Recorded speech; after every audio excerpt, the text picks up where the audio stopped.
نحمده ونستعينه ونؤمن به ونتوكل عليه ونعوذ بالله من شرور انفسنا ومن سيئات اعمالنا من يهده الله فهو المهتدي ومن يضلل فلن تجد له وليا مرشدا واشهد ان لا اله الا الله وحده لا شريك له واشهد ان محمدا عبده ورسوله ورسله بالهدى ودين الحق ليظهره على الدين كله ولو كره المشركون اللهم صل على محمد وعلى ال محمد كما صليت على ابراهيم وعلى ال ابراهيم انك حميد مجيد اللهم بارك على محمد وعلى ال محمد كما باركت على ابراهيم وعلى ال ابراهيم انك حميد مجيد أما بعد فإن خير الحديث كتاب الله وخير الهدي هدي محمد صلى الله عليه وسلم وشر الأمور محدثاتها وكل محدثة بدعة وكل بدعة ضلالة وكل ضلالة في النار. أيها الناس اتقوا الله حق تقاته ولا تموتن إلا وأنتم مسلمون. أعوذ بالله من الشيطان الرجيم. بسم الله الرحمن الرحيم. أأمنتم من في السماء أن يخسف بكم الأرض فإذا هي تمور أم أمنتم من في السماء أن يرسل عليكم حاسبا فستعلمون كيف نذير. വിശ്വാസികളെ സർവ ലോകരക്ഷിതാവായ അല്ലാഹുവിന്റെ നിയമനിർദ്ദേശങ്ങൾ യഥാവിധി ജീവിതത്തിൽ പകർത്തുവാനും വിശ്വാസിയായി ജീവിച്ച് ഈമാനോടെ മരിക്കുവാനും പരിശ്രമിക്കണമേ എന്ന് നിങ്ങളെ ഓർമ്മിപ്പിക്കുകയാണ്. കരുണാവാരിയായ നാഥൻ അവനെ ഭയപ്പെട്ട് ജീവിക്കുന്ന മുത്തഖീങ്ങളായ ദാസന്മാരുടെ കൂട്ടത്തിൽ നമ്മെ അവരെയും ഉൾപ്പെടുത്തി അനുഗ്രഹിക്കുമാറാവട്ടെ.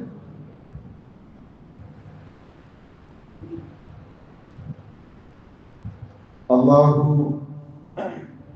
എവിടെയാണ് എന്ന ചോദ്യത്തിന് ഉത്തരമായി വിശുദ്ധ ഖുർആൻ നൽകുന്ന മറുപടി അല്ലാഹു ഉപരിയിലാണ് എന്നുള്ളതാണ്. നിരവധി സൂറകളിലൂടെ അല്ലാഹു ഈ കാര്യം പ്രത്യക്ഷമായും പരോക്ഷമായും സൂചിപ്പിക്കുന്നുണ്ട്. സൂറത്തുൽ അഅലയുടെ തുടക്കം തന്നെ സബ്ബിഹ് ഇസ്മ റബ്ബിക്കൽ അഅല, അത്യുന്നതങ്ങളിലുള്ള റബ്ബിനെ നിങ്ങൾ പ്രകീർത്തിക്കുക എന്ന് പറഞ്ഞുകൊണ്ടാണ്.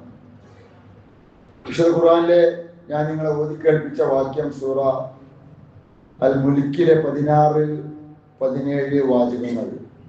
അമിൻതും മൻ ഫിസ്സമാ, ആകാശത്തുള്ളവനെ കുറിച്ച് ഉപരിയിലുള്ളവനെ കുറിച്ച് നിങ്ങൾ നിർഭയരാണോ? അൻ യഖ്സിഫ ബികുമുൽ അർദ്, ഭൂമിയിലേക്ക് ആ ഉപരിയിലുള്ളവൻ നിങ്ങളെ താഴ്ത്തിക്കളയുകയില്ല, ആഴ്ത്തിക്കളയുകയില്ല എന്ന് നിങ്ങൾ നിർഭയരായിരിക്കുന്നുവോ? അത് ഇങ്ങനെ ചലിച്ചുകൊണ്ടിരിക്കെ വീണ്ടും പറയുന്നു, ഉപരിയിലുള്ളവനെ കുറിച്ച് നിങ്ങൾ നിർഭയരാണോ? അൻ യുർസില അലൈക്കും ഹാസിബ, നിങ്ങളിലേക്ക് അതിശക്തമായി ഒരു പക്ഷെ അവൻ ചരൽക്കല്ലുകൾ അത്തരത്തിലുള്ള ശിക്ഷകൾ അയച്ചേക്കാം. ഫസതഅലമൂന കൈഫ നദീർ, അപ്പോൾ നിങ്ങൾക്ക് നൽകിയിരിക്കുന്ന താക്കീദിനെ കുറിച്ച് നിങ്ങൾ അറിയുകയും ചെയ്യും. വിശുദ്ധ സൂറത്തുൽ മുൽക്കിലെ വാക്യങ്ങളാണിത്. ഇവിടെ അല്ലാഹു ഉപരിയിലാണ് എന്നുള്ളത് വിശുദ്ധ ഖുർആൻ കൃത്യമായി വിശ്വാസികളെ പഠിപ്പിക്കുന്നു. യൻസിലു റബ്ബുനാ തബാറക വതആല, റസൂലുള്ളാഹി സ്വല്ലല്ലാഹു അലൈഹി വസല്ലം പഠിപ്പിക്കുന്ന അല്ലാഹുവിന്റെ ഇറക്കവുമായി ബന്ധപ്പെട്ട വളരെ പ്രസിദ്ധമായ ഹദീസ്, ഉന്നതനായ റബ്ബ് ഇറങ്ങി വരുന്നു. കുല്ല ലൈലത്തിൻ ഇല സമാഇ ദുനിയ, എല്ലാ രാത്രിയിലും ഒന്നാം ആകാശത്തേക്ക്, ഇല സമാഇ ദുനിയ, ഉപരിലോകത്ത് നിന്ന് 7 ആകാശങ്ങൾക്ക് മുകളിൽ നിന്ന് അല്ലാഹു ഒന്നാം ആകാശത്തേക്ക് ഇറങ്ങി വരുന്നു. ഹീന യബ്ക രാത്രിയുടെ 2/3 കഴിഞ്ഞ് 1/3 ബാക്കിയുള്ള സമയത്ത് ആ സമയത്ത് അല്ലാഹു പറയുന്നു, ആരാണ് എന്നോട് ചോദിക്കുന്നത്? ഞാൻ അവർക്ക് ഉത്തരം നൽകാം. ആരാണ് എന്നോട് പ്രാർത്ഥിക്കുന്നത്? ഞാൻ അവന് നൽകാം. ആരാണ് എന്നോട് പാപമോചനത്തിന് വേണ്ടി അപേക്ഷിക്കുന്നത്? ഞാൻ അവരുടെ പാപങ്ങൾ പുറത്തു തരാം എന്ന് അല്ലാഹു 7 ആകാശങ്ങൾക്ക് മുകളിൽ നിന്ന് 1-ാം ആകാശത്തേക്ക് ഇറങ്ങിയതിന് ശേഷമാണ് പറയുന്നത്.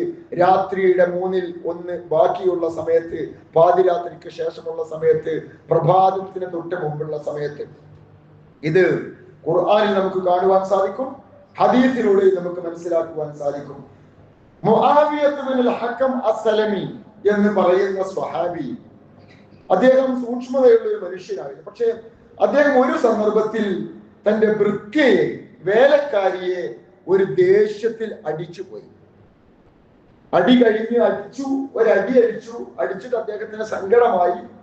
നബി സല്ലല്ലാഹു അലൈഹി വസല്ലം അടുക്കൽ ചെന്ന് കാര്യം ബോധിപ്പിച്ച പ്രവാചകരെ, ഞാൻ എന്റെ വേലക്കാരിയെ അടിച്ചുപോയി, ഒന്ന് മർദ്ദിച്ചു പോയി. നബി സല്ലല്ലാഹു അലൈഹി വസല്ലം പറഞ്ഞു, അതിനുള്ള മോചനം അവർ മുസ്ലിമത്താണെങ്കിൽ, അതിൽ നിന്നുള്ള രക്ഷ എന്ന് പറയുന്നതിനുള്ള പാപമോചനം എന്ന് പറയുന്നത് അവർ മുസ്ലിമത്താണെങ്കിൽ അവരെ മോചിപ്പിക്കലാണ്. അതാണ് അതിനുള്ള പ്രായശ്ചിത്തം. ആ ചെയ്ത തെറ്റ് അടിമ സ്ത്രീയെ നോക്കൂ, നിങ്ങൾ ഇസ്ലാമിന്റെ ഒരു കാഴ്ചപ്പാടാണത്. അടിമ സ്ത്രീ അവനവന്റെ കീഴിലുള്ള ആൾക്കാരൊക്കെ എന്തും ചെയ്യാം. അടിക്കുന്നതിനോ ഇടിക്കുന്നതിനോ ചാട്ടവാർ ഉപയോഗിച്ച് മർദ്ദിക്കുന്നതിനോ പോലും ഒരു പ്രശ്നവുമില്ല എന്ന് വിശ്വസിച്ചിരുന്ന ഒരു കാലഘട്ടം ഏതാനും നൂറ്റാണ്ടുകൾക്ക് മുൻപൊക്കെ നമ്മുടെ രാജ്യത്തൊക്കെ ഉണ്ടായിരുന്നു. എന്നാൽ 14 നൂറ്റാണ്ട് മുൻപ് ഇസ്ലാം തന്റെ വേലക്കാരിയാണെങ്കിലോ അടിമ സ്ത്രീ ആണെങ്കിലോ അതിനെ അടിച്ചു കഴിഞ്ഞാൽ, അവരടിച്ചു കഴിഞ്ഞാൽ അതിന് പ്രായശ്ചിത്തം ചെയ്യാം എന്ന് പഠിപ്പിച്ചു. അപ്പൊ പ്രായശ്ചിത്തം എന്താ? അവർ മുസ്ലിമത്താണോ എന്ന് ചോദിച്ചു. ആണെന്ന് പറഞ്ഞു. അവരെ കൊണ്ടുവരാൻ വേണ്ടി പറഞ്ഞു. അവർ മുസ്ലിമത്താണോ എന്നറിയാൻ വേണ്ടി റസൂലുള്ളാഹി സ്വല്ലല്ലാഹു അലൈഹി വസല്ലം അവരോട് 2 ചോദ്യങ്ങൾ ചോദിച്ചു. അതിലൊന്ന് അയ്നല്ലാഹ്, അവര് മുഅ്മിനാണോ മുസ്ലിം ആണോ എന്നറിയാൻ വേണ്ടി നബി സല്ലല്ലാഹു അലൈഹി വസല്ലം പരീക്ഷിക്കുകയാണ്. എന്താ പരീക്ഷണം? 2 ചോദ്യങ്ങൾ. ഒന്നാമത്തെ ചോദ്യം അയ്നല്ലാഹ്, അല്ലാഹു എവിടെയാണ്? അതിന് ആ സഹോദരി നൽകിയ മറുപടി അല്ലാഹു ഫിസ്സമാ, ഉപരിയിലേക്ക് ചൂണ്ടിയിട്ട് അവർ പറഞ്ഞു അല്ലാഹു ആകാശത്താണ്. രണ്ടാമത്തെ ചോദ്യം ഈ സ്ത്രീയോട് നബി സല്ലല്ലാഹു അലൈഹി വസല്ലം ചോദിക്കാണ്, മൻ അന, റസൂലുള്ള ചോദിക്കാം, മൻ അന, ഞാൻ ആരാണ്? അതിന് അവരുടെ മറുപടി അൻത റസൂലുള്ളാഹ്, താങ്കൾ അല്ലാഹുവിന്റെ പ്രവാചകനാണ്. ഈ 2 മറുപടിയും കേട്ടപ്പോൾ റസൂലുള്ള പറഞ്ഞു, നിങ്ങൾ അവരെ മോചിപ്പിക്കൂ, അവർ മുഅ്മിനത്താണ്. ഇതിന് വിശ്വാസത്തിലെ മറുപടി ഇവിടെ 2 കാര്യങ്ങൾ. ഒന്ന്, ഇത്തരം ഒരു അബദ്ധം മനുഷ്യൻ ചെയ്യുവാൻ പാടില്ല എന്നുള്ളത്. രണ്ടാമത്തേത്, ഇതിലൂടെ നബി പഠിപ്പിക്കുന്ന ഒരു കാര്യം, അല്ലാഹു എവിടെയാണ് എന്നുള്ളത് ഒരു സാധാരണ സഹോദരിക്ക് മനസ്സിലാവുന്ന രീതിയിൽ അല്ലാഹു ഉപരിയിൽ 7 ആകാശങ്ങൾക്ക് മുകളിൽ സിംഹാസനത്തിലാണ് എന്നുള്ളത് ഒരു സാധാരണ മുസ്ലിമത്തായ സ്ത്രീക്ക്, ഒരു വേലക്കാരിക്ക് പോലും അറിയാവുന്ന ഒരു യാഥാർത്ഥ്യമാണ് എന്നുള്ളതാണ്. അതോടൊപ്പം അല്ലാഹു അവിടെയാണ്. ഇവിടുത്തെ കാര്യങ്ങളിലൊന്നും ശ്രദ്ധിക്കാത്ത രീതിയിലല്ല ഖുർആൻ പഠിപ്പിക്കുന്നത്, മറിച്ച് അവിടെയാണ് മഅയ്യത്തുള്ള എന്ന ആശയം നമ്മൾ മനസ്സിലാക്കേണ്ടത്. മഅയ്യത്ത്, മഅ എന്ന് വെച്ചാൽ കൂടെ എന്നാണ് അർത്ഥം. മഅയ്യത്ത് എന്ന് വെച്ചാൽ അല്ലാഹു നമ്മുടെ കൂടെ ഉണ്ട് എന്ന ആശയം. ഇത് വിശുദ്ധ ഖുർആൻ കൃത്യമായി പഠിപ്പിക്കുന്നു.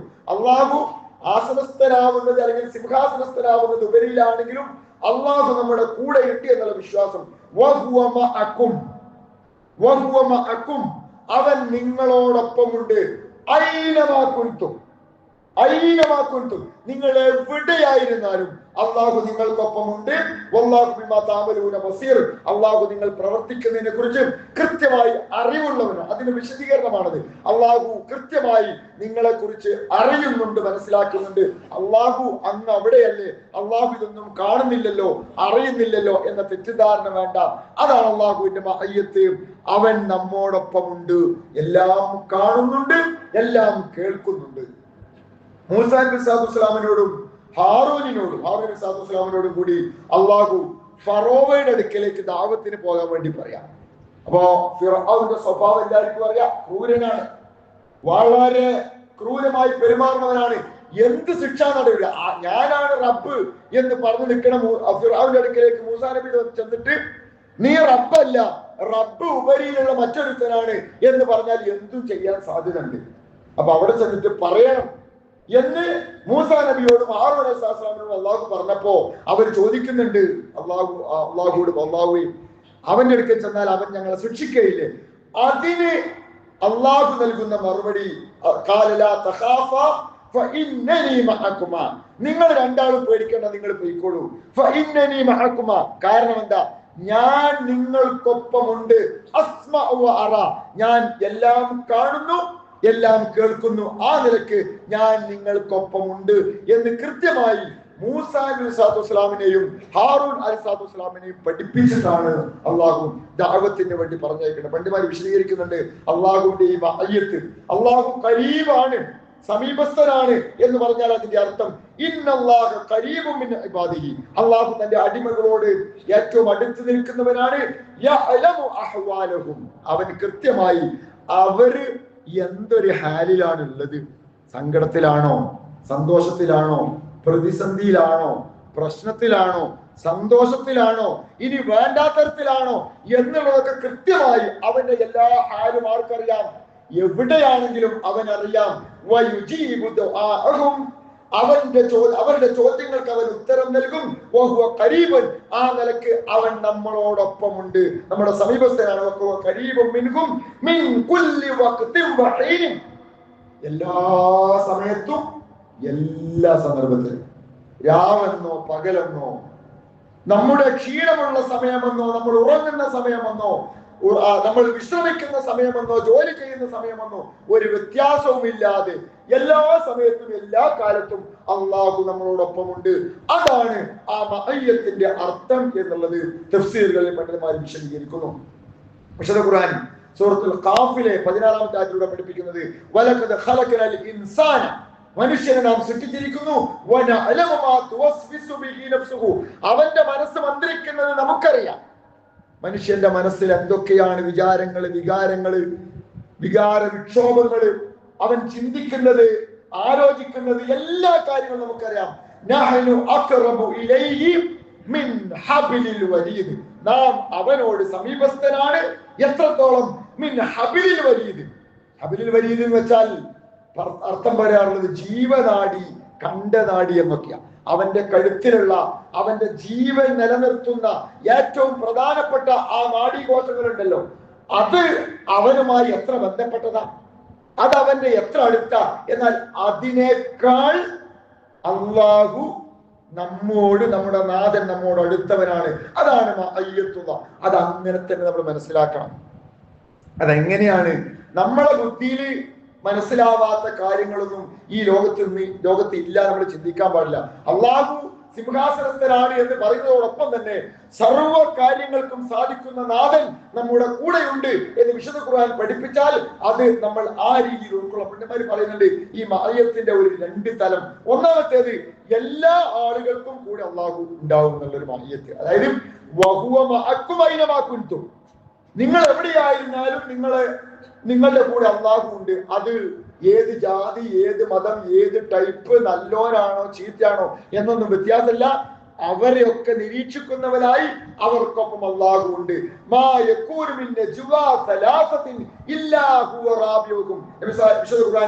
മുജാദലയിലൂടെ പഠിപ്പിക്കുന്നുണ്ട്, നിങ്ങളിൽ 3 പേർ സംഭാഷണം നടത്തുന്നില്ല, സ്വകാര്യ സംഭാഷണം, എങ്ങനെയല്ലാതെ 4ാമതായിട്ട് അള്ളാഹ് ഉണ്ടായിട്ടല്ലാതെ. 3 ആൾ ഒറ്റക്ക് മാറി നിന്ന് ഒരു സ്ഥലത്ത് നിന്ന് സ്വകാര്യമായിട്ട് ആരും കാണാതെ കൂരിട്ടത്ത് എന്തോ ഒരു മീറ്റിംഗ്, അല്ലെങ്കിൽ വെളിച്ചത്തിൽ തന്നെ വേറെ ആരും കാണാതെ ഒറ്റക്ക് ഒരു സ്ഥലത്ത് പെട്ട ഒരു മീറ്റിംഗ് കൂടാണ്, ഒരു സ്വകാര്യ മീറ്റിംഗ്. ആ മീറ്റിംഗ് സ്വകാര്യ അല്ല, 3 ആളല്ല അവിടെ ഉള്ളത്. അവിടെ 4ാമനായിട്ട് ആരുണ്ട്? അള്ളാഹു ഉണ്ട്. സാധിച്ചു. ഇനി 5 ആളൊരു മീറ്റിംഗ് കൂടുകയാണെങ്കിൽ അവിടെ 6ാമതായിട്ട് അള്ളാഹു ഉണ്ട്. അവൻ നിങ്ങളുടെ കൂടെ ഇല്ലാതിരിക്കയില്ല. അയിനമാക്കാൻ നിങ്ങൾ എവിടെയായിരുന്നാലും. ഇത് നമ്മുടെ മനസ്സിൽ ഇങ്ങോട്ട് ഉറക്കണം. മഅയ്യത്തുള്ള അള്ളാഹു നമ്മുടെ കൂടെ അവിടെ എല്ലാം ഉണ്ട് എന്ന കൃത്യമായ ബോധ്യം. ഇത് എല്ലാവരുടെയും കൂടെ ഉണ്ടെന്ന് അതിന്റെ അർത്ഥം. അതിൽ ജാതി, മതം, വർണ്ണം, വർഗം, ദേശം ഒരു വ്യത്യാസമില്ല. എന്നാൽ ചില പ്രത്യേകക്കാരോട് അള്ളാഹു മറ്റൊരു രീതിയിൽ പറഞ്ഞിട്ടുണ്ട്, അവരുടെ കൂടെ ഉള്ളത്. അത് മറ്റൊരർത്ഥത്തിലാണ് എന്റെ അടിമ എന്നോട് ചോദിച്ചാൽ, എന്റെ അടിമ എന്നെ കുറിച്ച് നിന്നോട് ചോദിച്ചാൽ, പറയാണ് എന്റെ അടിമ എന്നെ കുറിച്ച് നിന്നോട് ചോദിച്ചാൽ കരീബ്, ഞാൻ അവരുടെ സമീപസ്ഥനാണ്. അതാർക്ക് മാത്രം? ആ ചോദിക്കുന്ന വിശ്വാസികൾക്ക് മാത്രം സമീപസ്ഥൻ. നേരത്തെ പറഞ്ഞതോ മൂന്നാള് സ്വകാര്യപരമാണ്, നാലാമത് അള്ളാഹ് പറഞ്ഞാൽ അവിടെ ചോദിക്കുന്നവൻ, അള്ളാഹിനോട് പ്രാർത്ഥിക്കുന്നവൻ അള്ളാഹിനെ മാത്രം. അങ്ങനെ വ്യത്യാസമൊന്നുമില്ല. അവിടെ ഏത് മനുഷ്യനാണെങ്കിലും നമ്മൾ അള്ളാഹു അതെല്ലാം കാണുന്നുണ്ട്. അള്ളാഹു കാണാതെ അവർക്കൊന്നും ഒരു മീറ്റിംഗും കൂടാൻ പറ്റൂല. ഇവിടെയോ അള്ളാഹു ചോദിക്കുന്നവൻ, അള്ളാഹുവിനോട് ചോദിക്കുന്നവന്റെ കൂടെ അള്ളാഹു ഉണ്ട്. ഇനി മറ്റൊരു അള്ളാഹു പറയുന്നു അള്ളാഹു ക്ഷമിക്കുന്നവരുടെ കൂടെ, അത് നല്ല ആളുകളുടെ കൂടെ അള്ളാഹു ഉണ്ടാകും എന്നാണ് പറയുന്നത്. മറ്റൊരിടത്ത് വിശുദ്ധ ഖുർആൻ സൂറത്ത് അൻകബൂത്തിൽ 69 പറയുന്നു, ഇന്നല്ലാഹ മഅല്ലദീന തഖൗ, അള്ളാഹു തഖ്വയുള്ളവരുടെ കൂടെ ഉണ്ടാകും.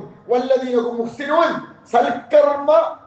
സൽക്കർമ്മം അനുഷ്ഠിച്ചുകൊണ്ടിരിക്കുന്ന തഖ്വയുള്ള ആളുകളുടെ കൂടെ അള്ളാഹു ഉണ്ടാകും.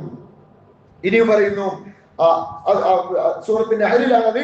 അതിനുശേഷം സൂറത്ത് അൻകബൂത്തിൽ പറയുന്നു, വഇന്നല്ലാഹ ലമഅൽ മുഹ്സിനീൻ, അള്ളാഹു സൽക്കർമ്മം പ്രവർത്തിക്കുന്നവരായ സദ്വൃത്തരായ ആളുകളുടെ കൂടെ അള്ളാഹു ഉണ്ടാകും. സൂറത്തുൽ ബഖറയിൽ പറയുന്നു, വത്തഖുല്ലാഹ്, നിങ്ങൾ അള്ളാഹുവിനെ ഭയപ്പെടുക, വഅലമു, നിങ്ങൾ അറിയുക, അന്നല്ലാഹ മഅൽ മുത്തഖീൻ, അള്ളാഹു സൂക്ഷ്മത പാലിക്കുന്ന അഥവാ തഖ്വയുള്ളവരുടെ കൂടെയാണ്. ഇങ്ങനെ അള്ളാഹു ഈ ഒരു കാര്യം ആവർത്തിച്ച് പറയുന്നുണ്ട്. അള്ളാഹുവിന്റെ മഅയ്യത്ത് നമ്മുടെ ചിന്തകളെയും നമ്മുടെ തോന്നലുകളെയും നമ്മുടെ നൊമ്പരങ്ങളെയും നമ്മുടെ പ്രയാസങ്ങളെയും നമ്മുടെ അല്ലലിനെയും അലട്ടലിനെയും നമ്മുടെ വിഷമങ്ങളെയും മനസ്സിലാക്കുന്നവനായി റബ്ബ് നമ്മുടെ കൂടെയുണ്ട് എന്ന ഒരു ബോധം ഉണ്ടല്ലോ പ്രിയപ്പെട്ട വിശ്വാസികളെ. അത് നമ്മുടെ മനസ്സിൽ ഉണ്ടായിക്കഴിഞ്ഞാൽ നമുക്ക് ലഭിക്കുന്ന ഒരു ആശ്വാസം, ഒരു സമാധാനമുണ്ട്. അവിടെ ഞാൻ ഏത് പ്രതിസന്ധിയിലാണെങ്കിലും ഏത് പ്രയാസത്തിലാണെങ്കിലും എൻ്റെ റബ്ബ് എന്നെ സഹായിക്കാൻ എന്നോടൊപ്പമുണ്ട് എന്ന ആ ഒരു മാനസികാവസ്ഥ പഠിപ്പിക്കുന്ന പറഞ്ഞ വളരെ പ്രസിദ്ധമായ ഒരു ഹദീസ് ഉണ്ട്, ഖുദ്സിയായ ഹദീസ്. അള്ളാഹ് പറയാണ്, അന ഇൻദ വന്നി അബീബി, അന ഇൻദ വന്നി അബീബി, എന്റെ അടിമ എന്നെ കുറിച്ച് എന്താണോ വിചാരിക്കുന്നത് അതാണ് അവർക്ക് ഞാൻ.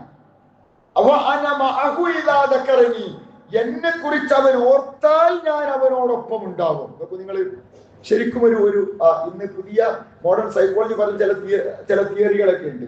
ഒരു ലോ ഓഫ് അട്രാക്ഷൻ എന്നൊക്കെ പറഞ്ഞിട്ട്, അതായത് എന്താണോ മനുഷ്യൻ ചിന്തിക്കുന്നത് പ്രകൃതി അത് അവൻ ഉണ്ടാക്കി കൊടുക്കുന്നതാണ്.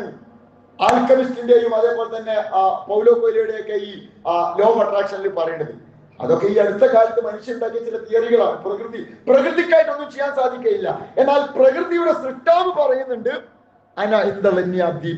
എന്റെ അടിമ എന്നെ കുറിച്ച് എന്താണ് വിചാരിച്ചത് അതാണ് അവർക്ക് ഞാൻ അവരുടെ കൂടെ ഉണ്ട്, ഞാൻ അവന്റെ ശക്തി പകരും എന്നവൻ വിചാരിച്ചാൽ ഞാൻ അവന്റെ കൂടെ ഉണ്ടാകും. അള്ളാഹു എന്നെ സഹായിക്കും എന്ന പ്രതീക്ഷയാണ് ഒരു വിശ്വാസിക്കുള്ളത് എങ്കിൽ അള്ളാഹിന്റെ സഹായം അവർക്ക് കിട്ടും. അതല്ല അള്ളാഹുവിനെ കുറിച്ച് പ്രതീക്ഷ ഇല്ലാത്തവനാണ് എടുത്തതെങ്കിലോ അവനൊന്നും സഹായം കിട്ടൂല. അതാണ് ഇസ്ലാമികമായ ഒരു ലോ ഓഫ് അട്രാക്ഷൻ എന്ന് പറയുന്നത്. ഇസ്ലാം കൃത്യമായിട്ട് പഠിപ്പിക്കുന്നത് ആ ഒരു തവക്കുൽ, ആ ഒരു ഹസ്ബി അല്ലാഹ് എന്ന വിചാരം, അത് ഖുർആൻ 14 നൂറ്റാണ്ടുകൾക്ക് മുൻപ് പഠിപ്പിച്ചിട്ടുള്ള ഒരു വിശ്വാസമാണ്. അതാണ് ഇസ്ലാമികമായ ഒരു നബിസാഹം പഠിപ്പിച്ചിരിക്കുന്ന മഅയ്യത്ത് എന്ന് പറയുന്ന ആ ഒരു യഥാർത്ഥ ക്വാളിറ്റി എന്ന് പറയുന്നത്. വിശുദ്ധ ഖുർആൻ വീണ്ടും പറയുന്നു, ഇന്നി മഅക്കും ലൈൻ അഖംതു സലാ, നിങ്ങൾ നമസ്കാരം നിർവഹിക്കുകയാണെങ്കിൽ ഞാൻ നിങ്ങളുടെ കൂടെ ഉണ്ടായിരിക്കും. വഅതൈതുമുസ് സക്കാ, നിങ്ങൾ സക്കാത്ത് കൃത്യമായി നൽകുകയാണെങ്കിൽ, വആമൻതും ബിറുസുലി, നിങ്ങൾ എന്റെ അമ്പിയാക്കളിൽ എന്റെ പ്രവാചകന്മാർ നിങ്ങൾ വിശ്വസിക്കുകയാണെങ്കിൽ, വഅസ്സസ്തുമൂഹും, നിങ്ങൾ അവർക്ക് ശക്തി പകരുകയും ചെയ്യുകയാണെങ്കിൽ, അള്ളാഹുവിന്റെ മാർഗത്തിൽ നിങ്ങൾ നല്ല സഹായം, നല്ല കടം കൊടുക്കുവാൻ തയ്യാറാവുകയും ചെയ്യുകയാണെങ്കിൽ, ഇതൊക്കെ വിശ്വാസികൾ ചെയ്യേണ്ട നല്ല നല്ല കാര്യങ്ങൾ എന്തൊക്കെയാ? ഒന്ന്, നമസ്കാരം നിലനിർത്തുക, സക്കാത്ത് കൊടുക്കുക, അമ്പിയാക്കളിൽ കൃത്യമായി വിശ്വസിക്കുകയും അവർക്ക് ശക്തി പകരുകയും ചെയ്യുക, അതേപോലെ അള്ളാഹുവിന്റെ മാർഗത്തിൽ നല്ല കടം കൊടുക്കാൻ തയ്യാറാകുക.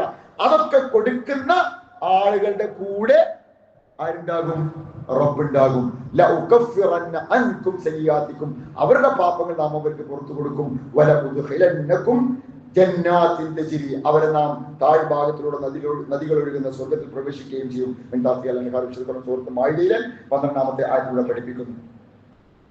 നമുക്കറിയാം, റസൂലുള്ളാഹി സ്വല്ലല്ലാഹു അലൈഹി വസല്ലമയും സിദ്ദീഖുൽ അക്ബറും കൂടി സൗർ ഗുഹയിൽ ഒളിച്ചിരിക്കുമ്പോ സിദ്ദീഖുൽ അക്ബറിന് ബേജാറാണ്. പഠിച്ചോനെ, എന്താ ബേജാറ്?